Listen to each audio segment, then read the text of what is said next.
സെക്രട്ടേറിയറ്റിൽ പാമ്പ്. പഴയ നിയമസഭാ മന്ദിരത്തിലാണ് പാമ്പിനെ കണ്ടത്. ജലവിഭവ വകുപ്പ് പ്രവർത്തിക്കുന്നത് ഇവിടെയാണ്. പാമ്പിനെ പിടികൂടാൻ ആയിട്ടില്ല.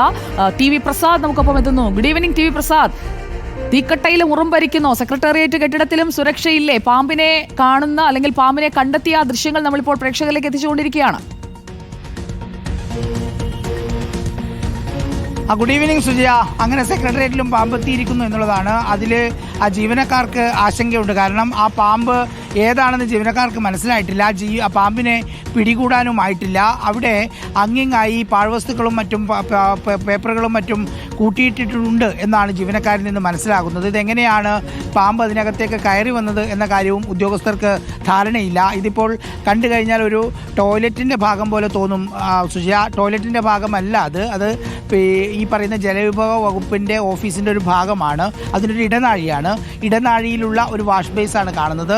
അവിടെയുള്ള സ്റ്റെയർ കേസിൽ നിന്ന് താഴേക്ക് ഇറങ്ങുന്ന രീതിയിലുള്ള ദൃശ്യങ്ങളാണ് അവിടെ ഉള്ളത് എന്നതാണ്.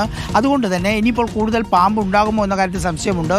ഇന്നലെ ഇപ്പോൾ നമ്മൾ അടുത്ത പാമ്പിൻ്റെ വാർത്ത റിപ്പോർട്ട് ചെയ്യാൻ വേണ്ടിയാണ് ഇവിടെ എത്തിയത്. ഇവിടെ നമ്മുടെ തൊട്ടടുത്തുള്ള ഈ സ്കൂളിലാണ് 7ാം ക്ലാസ്സുകാരിയായ ഒരു മോളെ ഇന്നലെ പാമ്പ് കടിച്ചിരിക്കുന്നത്.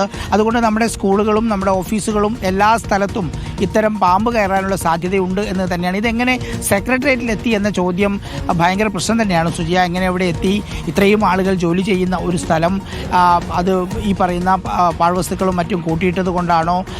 ഇത്രയും ആളുകൾ, ഒരുപാട് സ്വീപ്പർമാർ എവിടെയുണ്ട്, എന്തുകൊണ്ട് അവരുടെ ശ്രദ്ധയിൽ ഇത് പെട്ടില്ല എന്നൊക്കെയുള്ള ചോദ്യങ്ങൾ ഉയരുമ്പോഴും ഇപ്പോഴും ആ പാമ്പിനെ കണ്ടെത്താൻ കഴിഞ്ഞില്ല.